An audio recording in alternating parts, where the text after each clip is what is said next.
जो शिव जीवों के उपकारार्थ तीनों लोकों की स्थिति, पालन, नाश और उत्पत्ति कार्य संपन्न करते हुए विष्णु, रुद्र और ब्रह्म रूप को धारण करते हैं, तथा जिस शिव की शक्ति समस्त प्राणियों की वाणी और मन से अत्यंत अगम्य है, वह स्वयं प्रकाश शिव सभी लोगों को सर्वदा अक्षय कल्याण प्रदान करते हैं। शिव शब्द का अर्थ है कल्याण।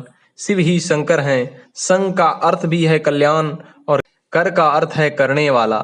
शिव, अद्वैत, कल्याण, आनंद, ये सारे शब्द एक ही अर्थ के बोधक हैं। शिव ही ब्रह्म है, ब्रह्म ही शिव है। ब्रह्म जगत के जन्मादि का कारण है। श्रुति के अनुसार सृष्टि के पूर्व सत और असत नहीं थे, केवल शिव ही था। शिव से भिन्न शक्ति नहीं और शक्ति से भिन्न शिव नहीं।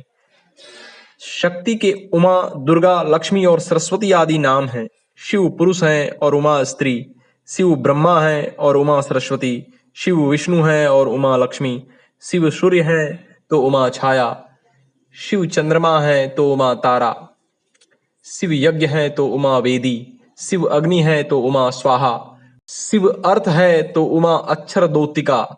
इस प्रकार सर्वत्र शिव के साथ शक्ति विद्यमान है। शास्त्रों का कथन है कि शिव का साक्षात करना बहुत कठिन है। सर्वप्रथम शक्ति के सम्मुख आत्मसमर्पण करना पड़ता है। बिना शक्ति की सहायता के शिव का साक्षात्कार नहीं होता।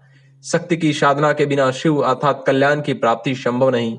अतः भारत आदिकाल से ही संयुक्त शिव शक्ति का उपासक रहा है। चरक संहिता में महाप्रलय के बाद की स्थिति का उल्लेख करते हुए कहा गया है कि उस समय मृत्यु और जीवन नहीं था। रात्रि दिवस का विभाग करने वाला सूर्य भी नहीं था।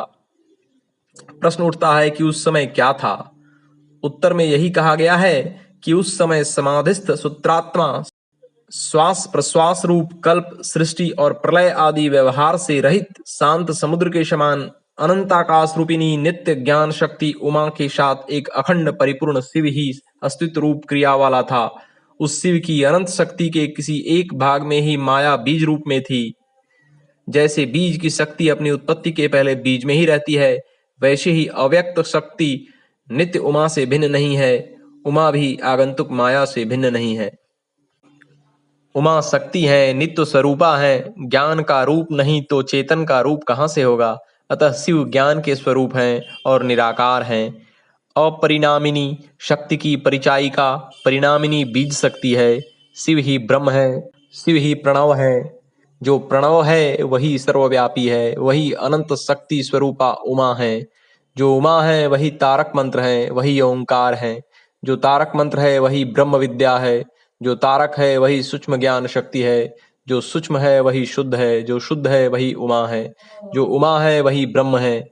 वही एक अद्वितीय शिव है, वही ईशान है, वही भगवान है, वही महेश्वर है, वही महादेव है। ओम।